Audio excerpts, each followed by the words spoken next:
다음 주에 가족사랑 축제가 있습니다. 9월 첫 주부터 제가 지금까지 이 가족사랑 축제에 관련되어진 말씀들, 전도에 관련된 말씀들을 쭉 드려왔습니다. 오늘은 이제 그 가족사랑 축제를 앞둔 마지막 주일로 이제 마무리를 해야 될 것 같은데, 예수님께서 70명의 제자들을 따로 세우시고 둘씩 짝을 지어서 전도하러 보내신 오늘 본문의 말씀을 가지고 이제 우리가 마치 예수님께서 제자들을 파송하신 것처럼 우리가 파송받는 그러한 느낌을 가지고 말씀을 같이 한번 상고해 보면 좋겠다 해서 이 본문의 말씀을 정하게 됐고요. 내가 여기 있나이다 나를 보내소서라고 하는 말씀의 제목으로 함께 생각을 해보도록 하겠습니다. 세 절밖에 안 되기 때문에 제가 1절부터 차근차근히 한 절씩 이렇게 보면서 그 뜻이 무엇인지 그리고 우리가 어떻게 해야 되는지 하는 것들을 같이 생각을 해보겠습니다. 1절을 보시게 되면 그 후에 이렇게 나오죠. 여기 그 후라고 하는 것은 어떤 일이 있은 후라는 말인데, 그 앞에 보시게 되면 누가복음 9장 57절부터 62절 사이에 제자는 과연 어떠해야 되느냐라고 하는 그 제자도에 대한 말씀이 나와요. 내 아버지를 장사하고 와서 내가 주를 섬기겠습니다 라고 하니까 죽은 자들로 자기의 죽은 자들을 장사하게 하고 너는 가서 하나님 나라를 전파하라, 이러한 예수님의 말씀. 내 가족하고 작별 인사한 다음에 제가 주를 따르겠습니다, 이렇게 말을 하는 사람에게는 손에 쟁기를 잡고 뒤를 돌아보는 자는 하나님의 나라에 합당하지 않다라고 말씀하시면서 제자의 길을 걷는 자가 어떠한 결심을 가지고 어떻게 살아야 하느냐라고 하는 것들을 말씀해 주고 있는데, 그 후에라고 하는 의미입니다. 그런데 조금 더 앞으로 나아가서 또 다른 사건을 보자고 하면 9장 1절을 보시게 되면 예수께서 12 제자를 불러 모으사 하고는 권세를 주시고 또 둘씩 짝지어서 12명의 제자를 이제 또 파송하여 복음을 증거하게 하는 그 사건이 나옵니다. 여기까지를 이해하신다고 하면 이제 그 후에라고 하는 것을 12명의 제자들을 파송하신 후에 이렇게 보시고 그 다음 말씀을 같이 생각을 해보겠습니다. 70인을 세우사라고 할 때 그 앞에 보면 따로라고 하는 말이 있죠. 주께서 따로 70인을 세우사 할 때 여기 따로라고 하는 말은 12명의 제자들 외에 이런 말이에요. 12명의 제자 외에 별도의 또 70명을, 이런 뜻이죠. 이 말의 의미는요, 12명의 제자들에게만 복음을 전도할 수 있는 특권을 부여하신 것이 아니다라고 하는 말입니다. 전도 사역이라고 하는 것은 12명의 제자들, 주님께로부터 보냄을 받은 그들만이 하는 일이 아니다. 여기 70명도 얼마든지 할 수 있다는 말이에요. 이것을 좀 더 유추해서 생각을 해보면 전도라고 하는 것이 12명의 제자들에게만 또는 여기에 선택되어진 70명에게만 해당되어지는 한정된 사역이 아닌 것을 알게 해주는 것입니다. 다시 말하면 우리 모든 예수 믿는 성도들에게 주어진 사명이라 하는 것을 알게 되는 것입니다. 우리가 교회의 속성이라고 할 때 교회가 뭐냐라고 하는 것을 대표적으로 그 학문적 용어로 4가지로 이야기를 합니다. 하나는 통일성이라, 우리는 하나다, 교회는 하나다라고 하는 것이고요. 두 번째는 거룩성, 교회는 거룩하다라고 하는 것이고, 또 다른 하나가 교회의 보편성입니다. 어디에 있는 교회든지 그것은 전부 그리스도의 교회다라고 하는 것이고요. 마지막 4번째 교회를 알려주고 있는 속성이 사도성이라고 하는 것입니다.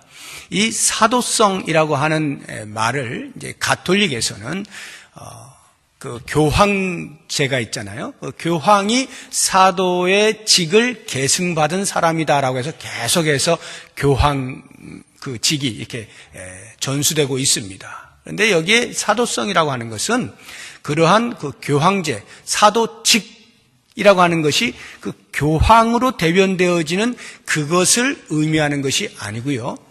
교회의 사도성이라는 말은 사도들이 그 말뜻이 보냄을 받은 자라는 뜻입니다. 주님께로부터 보냄을 받아 세상으로 나아가 복음을 증거하는 사람들, 이런 말인데 바로 그와 같은 사도적 정신이 오늘날에 계승되었다. 교회가 그것을 이어받아야 된다라고 하는 뜻입니다. 그래서 교회가 해야 할 중요한 일 가운데 하나가 바로 이 복음 전도의 사명, 선교적 교회라고 할 때 말의 의미가 바로 그것입니다. 복음을 증거하는 거예요. 그러면 교회가 그렇게 선교적 사명을 가지고 있다라고 하면 그 교회를 구성하고 있는 한 사람 한 사람 교회, 우리 각 개인의 성도들도 역시 마찬가지로 복음을 증거할 사명을 가지고 있게 되는 것이죠. 하나님께서 우리 각 사람을 구원하실 때 그것은 당연히 우리 각각을 하나님께서 귀하게 여기시고 사랑하시고 긍휼히 여기셔서 죄악 가운데서 건져주시고 하나님 나라의 백성 되게 하신 것입니다. 하나님의 사랑에 수혜를 입은 것이죠. 그러나 하나님께서 우리를 구원하실 때는 이렇게 수혜를 입은 것으로 만족하며 살게 하시려고만 구원하신 것은 아닙니다. 거기에 더하여서 그 받은 바 은혜, 그 큰 사랑, 이것을 다른 사람에게 알게 하고 전해주고 선포하고 나누어 주라 라고 하는 사명을 함께 주신 것이 우리를 구원하신 목적이라 하는 것입니다. 이 자리에 앉아 계신 분들 가운데에서 누군가에 의해서 내가 복음을 듣고 예수님을 영접했다라고 한다면 그것은 사랑의 빚을 진 겁니다. 그러면 그 빚을 갚는 것은 나로 인해 누군가가 복음을 들을 수 있도록 해야 하는 것입니다. 그렇기 때문에 우리가 즉 보냄을 받은 자가 되는 거죠. 만약에 나는 부모님으로부터 아니면 그 이상 선조들로부터 복음을 저절로 받아들였다, 모태신앙이다 라고 하시는 분들은, 그런 분들은 그럼 난 누구한테 복음을 받았을까? 들었을까? 부모님에게 들은 겁니다. 그럼 그 은혜를 다른 누군가에게 증거함으로 그 사람이 나를 통하여 복음을 듣고 예수님을 영접할 수 있도록 하는 일에 내가 드려져야 되는 겁니다. 내가 보냄을 받아야 한다라고 하는 거예요. 이게 바로 따로 70인을 세우셨다라고 할 때 우리가 반드시 기억해야 할 사실인 겁니다. 그 다음 다시 1절을 보시면 예수님께서 친히 가시려고 하는 동네에 이 70인의 제자들을 먼저 보내시죠. 1절을 보면 앞서 보내시며 이렇게 나와 있지 않습니까? 앞서 보내신다는 말은 예수님이 곧 뒤따라 가신다는 뜻이고, 그렇다고 한다면 우리에게 궁금증이 생기는 게 있어요. 예수님이 곧 가실 것인데 굳이 제자들이 조금 더 일찍 가서 복음을 전할 필요가 뭐가 있을까라는 생각이 듭니다. 예수님이 어차피 하실 일인데, 어차피 가실 것인데 굳이 조금 먼저 제자들이 간다 해서 뭐가 달라지겠는가? 낭비하는 것 아닌가? 소모하는 것 아닌가? 이런 생각이 들 수가 있습니다. 이런 궁금증은요, 좀 더 확대하면 이러한 교리에 대한 궁금증으로까지 퍼집니다. 우리 장로교가 주장하고 있는 그 예정론이라고 하는 거, 구원받을 자는 정해져 있다라고 하는 그 예정론에 의하면 이런 궁금증이 늘 우리에게 있지 않습니까? 어차피 정해진 것이라면, 구원받을 자가 정해져 있다면 굳이 내가 복음을 전할 필요가 뭐가 있을까? 내가 전하지 않아도 어차피 구원받을 자는 구원받게 될 텐데 라고 하는 궁금증이 있게 마련입니다.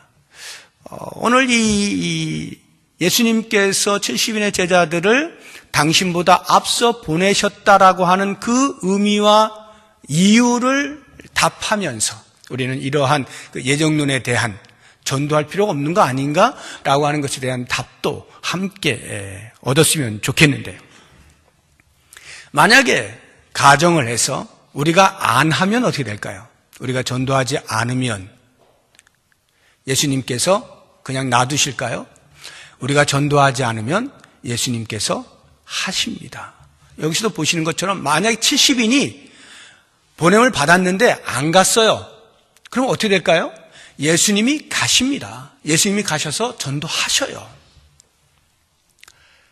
우리가 전도를 안 하면 구원받을 자를 위해서 예수님은 반드시 하셔요. 우리 아닌 다른 사람을 사용해서라도, 심지어는 돌을 사용해서라도. 예수님께서 예루살렘에 입성하실 때 많은 사람들이 환호합니다. 이스라엘의 왕이 등장했다. 그럴 때 바리새인들이 저런 말들 좀 못하게 좀 하라고 꾸짖을 때 예수님께서 하신 말씀이, 내가 너희에게 말하노니 만일 이 사람들이 침묵하면 돌들이 소리 지르리라. 만일 이 사람들이 침묵하면, 이 사람들이 예수 그리스도가 왕이시라고 하는 그 선포를 하지 않으면 돌들이 소리 지르도록 만들겠다. 이것을 우리가 이 전도에 적용해서 생각을 해보자고 하면, 만약 우리가 함구하고 있으면, 우리가 침묵하고 있으면, 다른 사람뿐만 아니라 심지어 돌들조차도 소리를 지르게 해서라도 주님께서는 반드시 당신의 구원할 백성들을 부르시고야 만다라고 하는 것입니다. 자, 그렇다고 한다면 그럼에도 불구하고 우리를 보내시고자 하는 이유가 무엇일까? 그것은 바로 우리로 하여금 우리의 사명을 알게 하시는 거예요. 우리의 사명은 전도하는 것이다 라고 하는 거예요.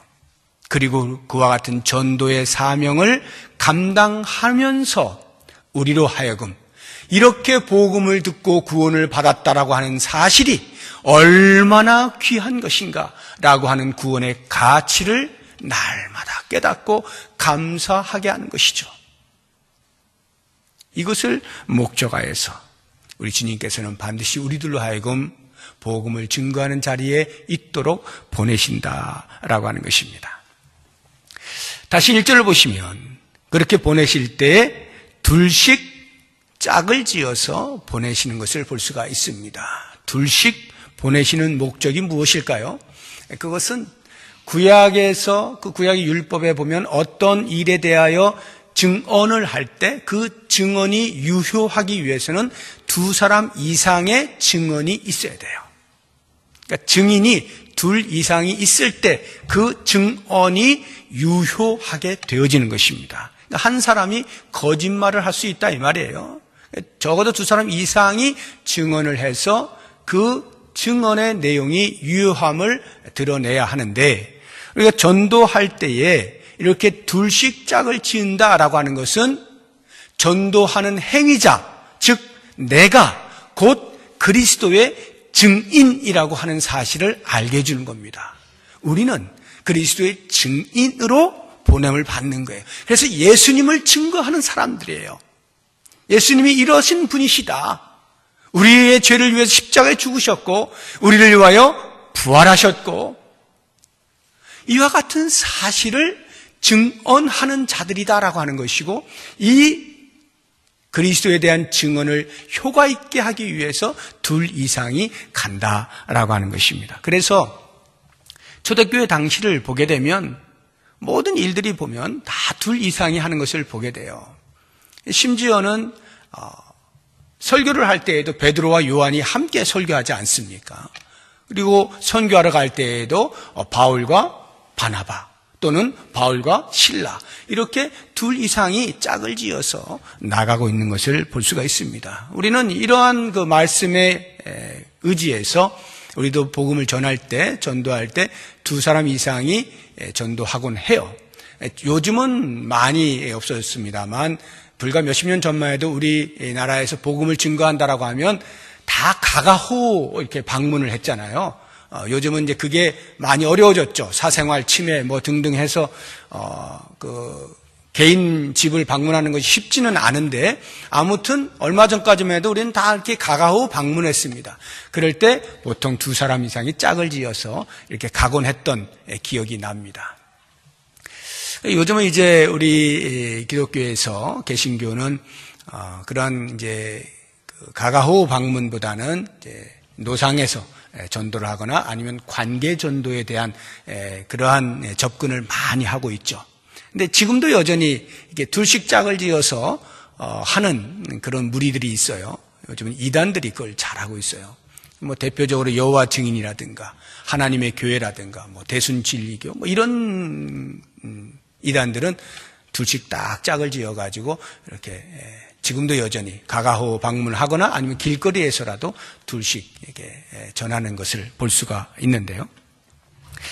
이러한 그 둘이 함께 한다라고 하는 이 효과를 우리가 생각을 해 본다라고 하면 우리가 누군가를 이제 전도하고자 할 때 뭐 내 이웃이 됐든지 지인이 됐든지 동네 사람들이 됐든지 할 때 그것을 나 혼자 하는 것보다는 누군가와 같이 둘이서 같이 가서 이렇게 대화를 하면 훨씬 더 그 대화도 부드럽고요. 또 그런 어떤 그 증언의 유효성뿐만 아니라 피차의 힘이 되죠. 피차의 힘이 돼요.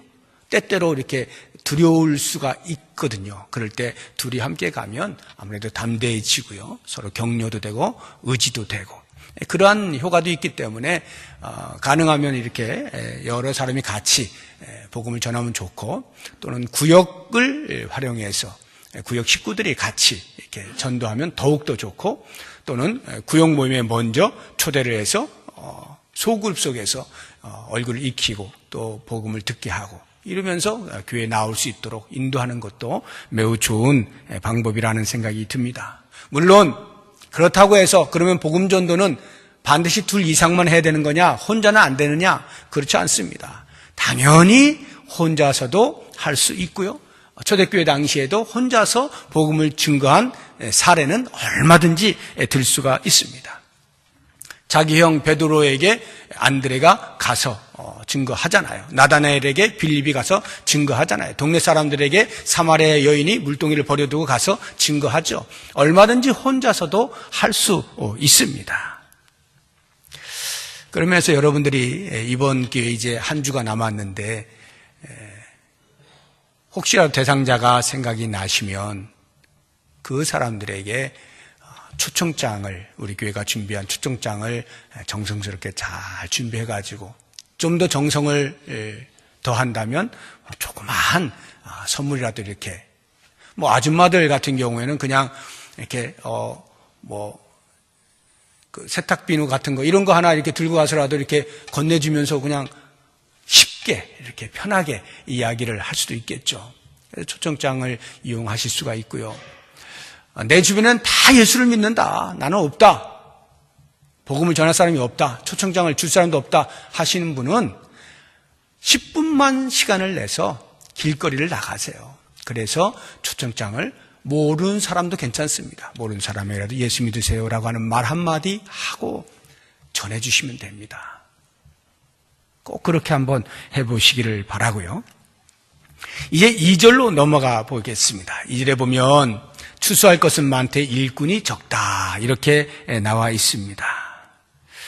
일꾼이 적습니다. 추수할 것은 많은데 추수할 것이 많다는 말은 이 추수의 비유를 들으신 것은 복음을 전할 사람이 많다 이 말이죠. 그리고 그 복음을 듣고 예수께로 나아올 사람들이 많이 있다 이런 말이에요. 우리나라는 어떤가요?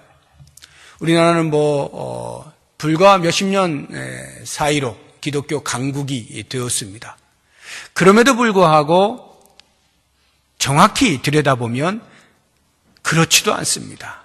퍼센테이지로만 보아도 80% 이상은 여전히 예수를 믿지 않고 있는 사람들입니다. 어마어마한 숫자가 예수를 알지 못해요. 또는 예수를 거부하거나 아직은 아니라고 유보하는 그런 사람들이에요. 좀 더 신랄하게 우리가 정직하게 들여다보면요, 예수의 참된 제자들이다, 성도들이다, 신실한 성도들이다 라고 할 만한 사람들을 퍼센테이지로 하면 과연 몇 퍼센트가 될까요? 모르긴 몰라도 20% 훨씬 못 미칠 겁니다. 그렇다고 하면 여전히 우리나라에는 추수할 것이 많은 그러한 나라다라고 하는 것을 알 수가 있습니다. 그런데 일꾼이 적어요. 예수님 당시에 예수님을 따르던 무리들이 얼마나 많았어요. 때로는 수천, 수만이 몰려다닙니다. 그런데 정작 복음을 증거하는 일에 쓰이기 위하여 세움받은 사람은 70명이에요. 이 70명을 따로 세웠다는 것이 경쟁률 100대 1을 뚫고 아주 엄선된 사람들만 뽑았다 이런 뜻이 아닙니다. 복음을 증거하기 위하여 나갈 수 있을 만한 사람들을 추려보니까 70명 정도라는 거예요. 그 수많은 사람들 가운데에서 일꾼이 많이 부족하죠. 그러면 나머지는 다 뭡니까? 예수님을 따라가고는 있는데 관망하고 있는 거죠. 나에게 유익할 때만 예수님을 찾는 것이고 예수님이 무엇을 필요로 한다라고 할 때 굳이 내가 나서지는 않는, 그냥 바라만 보고 있는 사람들. 오늘날에도 왜 예수를 믿는다라고 하면서 과연 예수님께서 나를 요청하실 때 내가 여기 있습니다라고 말할 수 있는 사람이 얼마나 있을 것이냐라고 하는 것을 생각해 보면 일꾼이 턱없이 부족하다라고 하는 것을 알 수가 있어요. 왜 이런 현상이 일어날까요? 왜 부족할까요? 그것을 예수님께서 이 말씀으로 잘 대변을 해주고 있습니다. 요한복음 4장 35절에 보면 너희는 넉 달이 지나야 추수할 때가 이르겠다 하지 아니하느냐. 그러나 나는 너희에게 이르노니 너희 눈을 들어 밭을 보라. 휘어져 추수하게 되었도다. 사람들이 넉 달이 지나야 추수할 때가 된다라고 하는 말의 의미가 뭐냐 하면 추수할 때를 손꼽아 기다린다는 거야. 넉 달 전부터 계속 앞으로 4달만 있으면 이제 추수할 때가 됐네. 자기들이 추수할 것에 대해서는 그렇게 신경을 쓰고 손꼽아 기다리고 관심을 갖지만 정작 영적인 추수를 해야 하는 그 일에 있어서는 아무런 관심이 없다는 거예요. 밭이 휘어져 있어. 이미 추수만 하면 되는데도 불구하고 나가지를 않는다라고 하는 예수님의 한탄 섞인 말씀인 것입니다. 육적인 일에 대해서는 관심이 많은데 영적인 부분에 대해서는 관망하는 자세를 취하고 있기 때문에 추수할 일꾼이 여전히 부족하다라고 하는 것입니다. 자, 그렇다고 하면 이제 만약 오늘 주님께서 나를 부르시고 가라라고 말씀을 하신다면 나는 어떻게 대답을 할 것입니까? 주님, 저는 신앙의 수준이 아직 자격이 미달입니다. 누구에게 복음을 전할 수 있는 수준이 못 됩니다. 이렇게 말씀하실 것입니까? 아니면 아시지 않습니까? 제가 지금 굉장히 바쁜 거, 요 상황만 조금 지나가고 나면 제가 언제라도 나가서 복음을 전할게요 라고 현재 상황, 환경에 대하여 핑계를 대고 있지는 않습니까? 또는 그건 제가 할 일이 아니죠. 그건 저 사람이 할 일이죠 라고 다른 사람에게 책임을 전가하고자 하는 마음은 없습니까? 만약 주님께서 오늘 바로 나에게, 다른 누구가 아닌 나에게 나가라고 말씀하실 때 나는 어떻게 할 것인가 라고 하는 부분에 대해서 스스로 답을 잘 내리실 수 있으면 좋겠고요.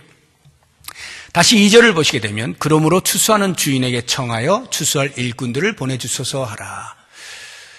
추수하는 주인에게 청해서, 그러니까 기도하라는 말이에요. 우리 하나님께 기도해서 추수할 일꾼을 보내주소서 하라.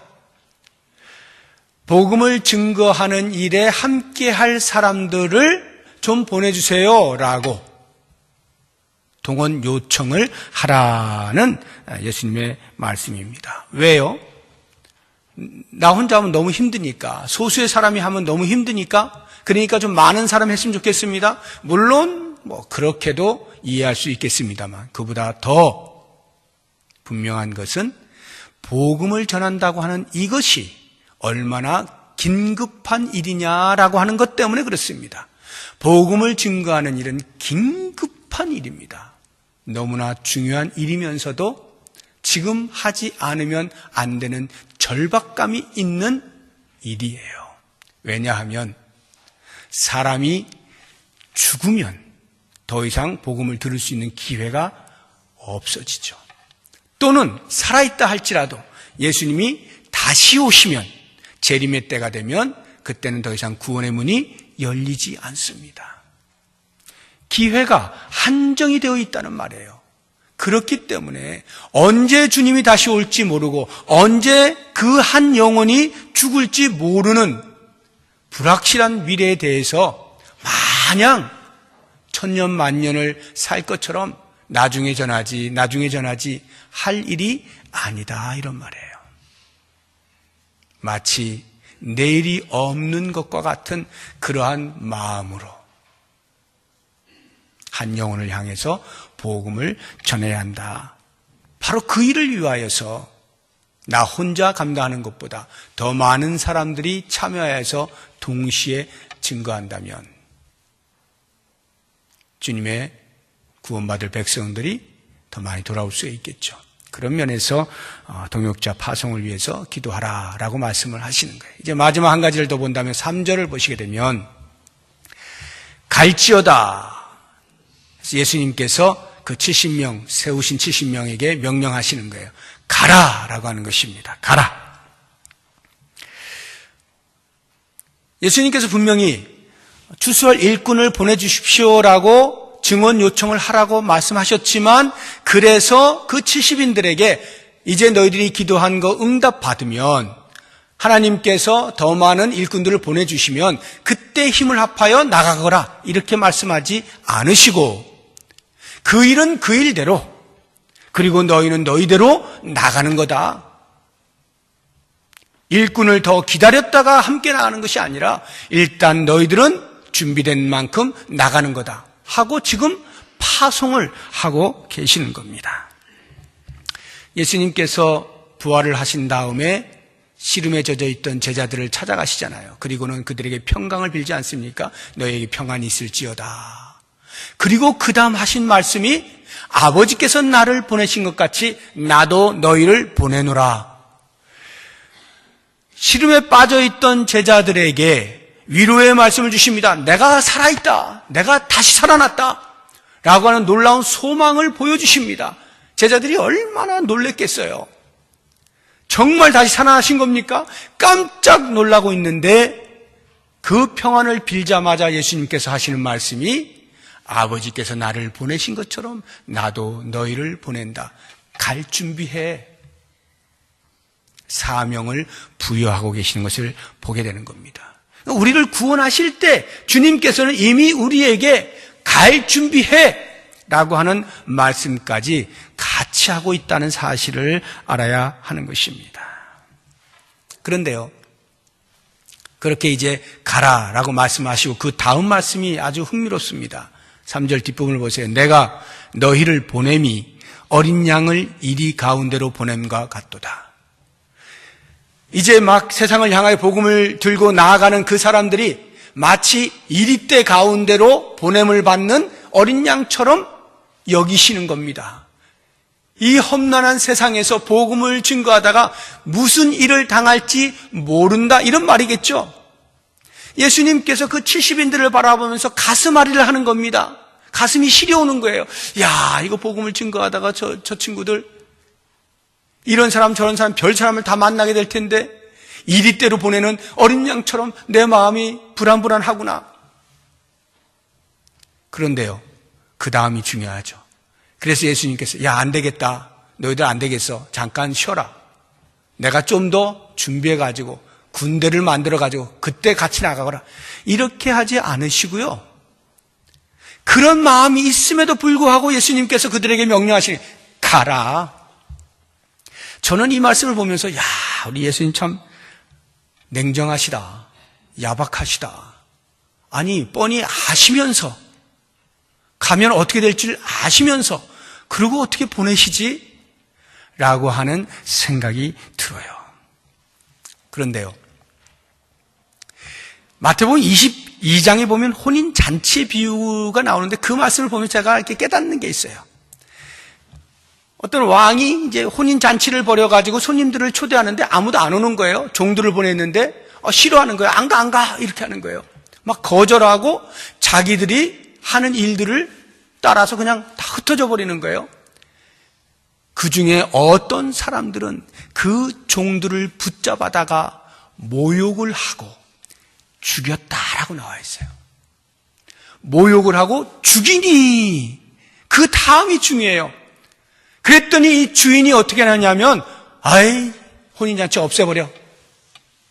이렇게 하시지 않고 군대를 보내가지고 그들을 전멸시키고 종들을 보내서 다시 산울가로 가서 누구든지 다 데리고 와라. 이렇게 명령하시는 거예요.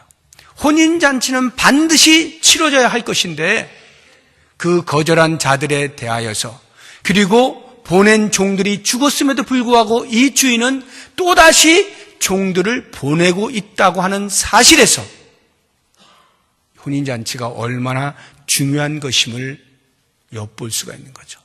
예수님께서 제자들을 보내시면서 마치 이리떼 가운데로 보내는 어린 양처럼 보심에도 불구하고 가라라고 명령을 하신 거에는 복음 증거하는 것이 피할 수 없는 사명이다라고 하는 것을 말씀하고 있는 것이죠. 우리들이 복음을 증거하다가 거절당하는 것 흔한 일이죠. 전도지 예수 믿으세요라고 하는데 쳐다도 안 보고 그냥 훅 가잖아요.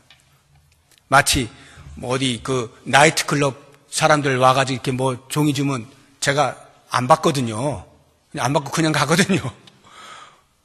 그 사람들은 그게 자기 일인데 그거 나눠줘야 이제 뭐 돈을 받는 건데 그래서 어떨 때는 제가 미안한 마음에 또 받아서 그냥 이렇게 쓰레기통에 넣기도 하고 이렇게 하는데 우리가 전도지, 생명을 살리는 복음 전도가 담겨있는 그 전도지를 전하는데 사람들은 외면하거든요. 그냥 싫다 하고 그냥 툭 치고 나가고 그냥 본 척도 안 하고 말이죠.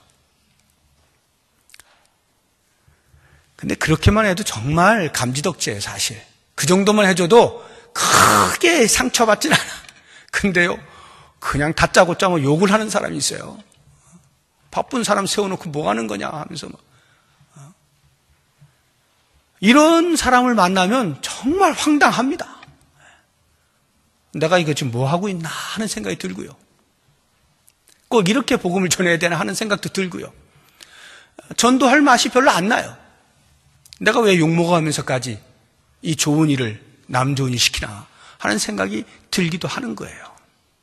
그런데 오늘 이 말씀을 보세요. 제자들이 가는 곳은 지금 이리떼입니다. 우리가 복음을 들고 나아가는 이 세상은 이리떼예요. 복음에 대해서 알지 못하는 사람들이고 그 가치를 인정하지 않는 사람들이에요. 그런 사람들에게 나아가는 거예요. 그럼에도 불구하고 우리는 나아가야 되는 거예요. 그러한 반응이 있을 것을 예상하면서도 나아가는 거예요. 이게 복음 전도자의 사명이에요. 제자들이 이렇게 나아가야 하는 것은 먼저 예수 그리스도를 알게 되어진 유대인들이 이방인들에게 복음을 증거할 책임이 있다는 뜻입니다. 먼저 복음을 듣고 예수를 영접하여 구원받은 우리가, 교회가 세상을 향하여 그 복음을 전할 책임이 있다는 말이에요. 그래서 반응이 어떠하든지 우리는 그 책임을 감당해야 된다라고 하는 것입니다. 그러므로 오늘 이제 한 주면 있게 되어질 가족사랑 축제를 앞두고 한 주간 동안 기도하면서 우리가 복음을 증거하는 이 현장에서 주님께서 우리에게 물으실 때 내가 누구를 보내며 누가 우리를 위하여 갈까? 우리는 대답을 할 사명이 있어요. 주님, 제가 여기 있습니다. 저를 보내주십시오. 이와 같은 고백 속에서 이번 한 주간 동안 기도하시고 초청 대상자를 향해서 아니면 그 누군가를 향하여서 복음을 증거하시고 그래서 그 모든 결과를 주 앞에 맡기고 주님께 기쁨이 되어드릴 수 있는 이번 가족사랑 축제가 될 수 있기를 주의 이름으로 부탁드립니다. 기도하겠습니다. 하나님 아버지, 내가 누구를 보내며 누가 우리를 위하여 갈까 애타게 찾으시는 주님의 음성 앞에 귀를 막지 않게 하시고 가슴을 닫지 않게 하시고 외면하고 돌아서지 않게 하옵소서.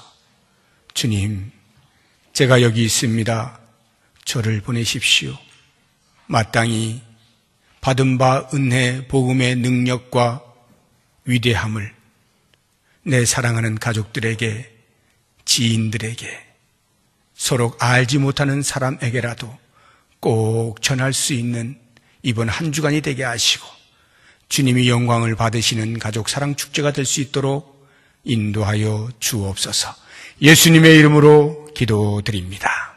아멘.